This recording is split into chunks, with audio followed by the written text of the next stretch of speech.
আল্লাহ তাআলা কিয়ামতের দিন সাইয়েদনা নূহ আলাইহিস সালামকে বলবেন, নূহ তুমি কি দাওয়াত পৌঁছিয়েছো তোমার উম্মতের কাছে? নূহ আলাইহিস সালাম বলবেন, হ্যাঁ আমি পৌঁছিয়েছি। এবার নূহের উম্মতকে আল্লাহ জিজ্ঞেস করবেন, এ নূহের উম্মতেরা, তোমাদের নবী নূহ কি দাওয়াত পৌঁছিয়েছে?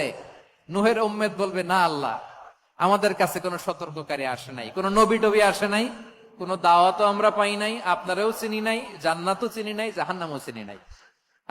নূহ আলাইহিস সালাম বিপদে পড়ে যাবেন। তখন আল্লাহ বলবেন, নূহ তুমি বললা পৌঁছিয়েছো, তোমার উম্মত বলে কিছু পায় নাই।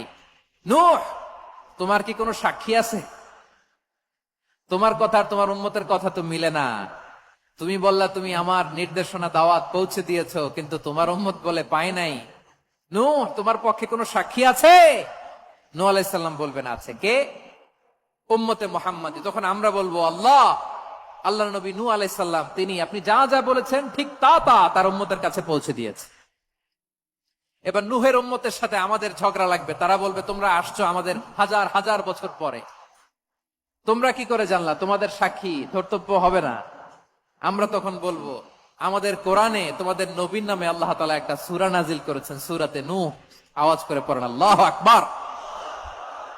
আমরা বলবো, আমাদের কোরআনে তোমাদের নবীর কথা আল্লাহ আমাদেরকে জানিয়েছেন, দিন রাত এক করে তোমাদের কাছে তিনি দাওয়াত পৌঁছেছেন। তোমরা কানের মধ্যে হাত দিয়ে রাখতা, চেহারাটা কাপড় দিয়ে ঢেকে রাখতা, আল্লাহর নবী নূহকে পিটিয়ে ছালা দিয়ে পেঁচিয়ে তোমরা পাহাড়ে তুলে রেখে আসতা, সব আমরা জানি।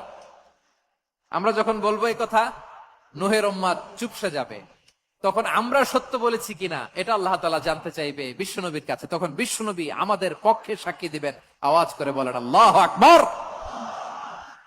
এজন্য আল্লাহ বলেন, নবী আপনি হচ্ছেন সাক্ষ্যদাতা, সব নবীদের উপর আপনি হবেন সাক্ষী, আবার আপনার উম্মতের সাক্ষীর উপর আপনি হবেন সাক্ষী। তার মানে নবী গো, কিয়ামতের কঠিন ময়দানে আপনি হবেন রাজ সাক্ষী। বিশ্বনবী কি সাক্ষী?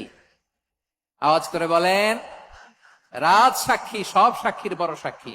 এজন্য বিশ্বনবীকে আল্লাহ তাআলা প্রথম যে বৈশিষ্ট্যটা দিয়েছেন সেটা হচ্ছেন শাহিদ।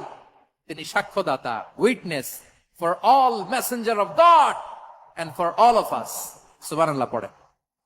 তাহলে এক নাম্বার বৈশিষ্ট্য বুঝতে পেরেছেন?